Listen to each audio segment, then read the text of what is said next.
Doctor Bhimrao Ambedkar के 134वां जयंती के अवसर पर रविवार संध्या चित्तरंजन के रविंद्र मंच सभागार एवं सालानपुर प्रखंड के रूपनारायणपुर देशबंधु पार्क में सांस्कृतिक कार्यक्रम का आयोजन किया गया, जहां उपस्थित थे मुख्य अतिथि आसनसोल नगर निगम के मेयर सह बारावनी विधायक विधान उपाध्याय ने बाबा साहेब डॉक्टर भीमराव अंबेडकर की चित्र पर पुष्प अर्पित किया।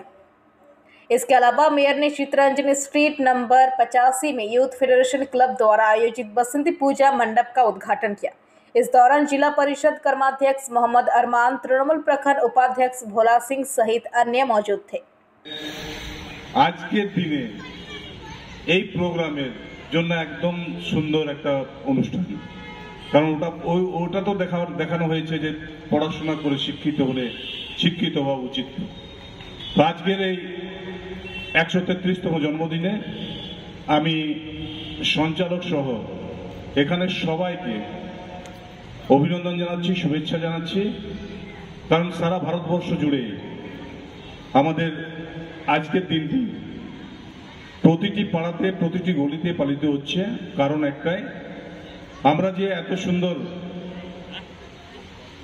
জায়গাতে দাঁড়িয়ে মানে এই অনুষ্ঠানগুলো করছি, এটা কিন্তু ওনারও অবদান রয়েছে। ওনার সম্পর্কে বলা মানে আমার ধৃষ্টতা করা, ওনার মতো শিক্ষিত পাওয়া মুশকিল, শিক্ষিত শ্রেণীর মানুষ পাওয়া মুশকিল। এবং উনি স্বাধীনতার পর আমরা যে অধিকার করছি বা আমরা যেগুলো ভোগ করছি, সেই সংবিধান যে কমিটি হয়েছিল মানে স্বাধীনতার পর, তার চেয়ারম্যান ছিলেন উনি। তো সংবিধানটা পুরোপুরি উনার লেখা, এবং উনি যেভাবে দলিত শ্রেণীর থেকে উঠে এসেছেন এবং উনার উপরে যে অত্যাচারগুলো হয়েছিল, যেগুলো মানে জাতিভেদে হয়, যেগুলো হয়েছিল, তার বিরুদ্ধে লড়ে কিন্তু ওই জায়গাটা পেয়েছিলেন উনি। আমাদের প্রথম আইনমন্ত্রীও ছিলেন এবং আমাদের আজকে যে রিজার্ভ ব্যাংক অফ ইন্ডিয়া, সেটারও প্রস্তাব উনি পেশ করেছিলেন। এবং আজকে যে আমরা 12 ঘন্টা 8 ঘন্টা চাইছি, এটারও কিন্তু প্রস্তাব উনি পেশ করেছিলেন।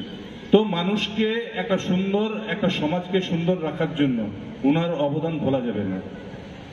তাই আজকের দিনে উনার প্রতি সশস্ত্র প্রণাম রইল। এবং আমরা নিশ্চিতভাবে চাইব, যেটা একটু আগে সঞ্চালক বলছিল, যে আজকে এই টাইমে এই সময়ে আমরা যেখানে দাঁড়িয়ে রয়েছি, আজকে সংবিধানটা থাকবে কিনা, সংবিধানটা বাঁচবে কিনা, আমরা অধিকার নিয়ে লড়াই করতে পারবো কিনা, এটাই আগামী দিনের লড়াই আমাদের সারা ভারতবর্ষে। তো এখানে এসসি এসটি শুধু নয়, সমস্ত শ্রেণীর মানুষ কিন্তু আজকের দিনে অসহায় অবস্থার মধ্যে রয়েছে।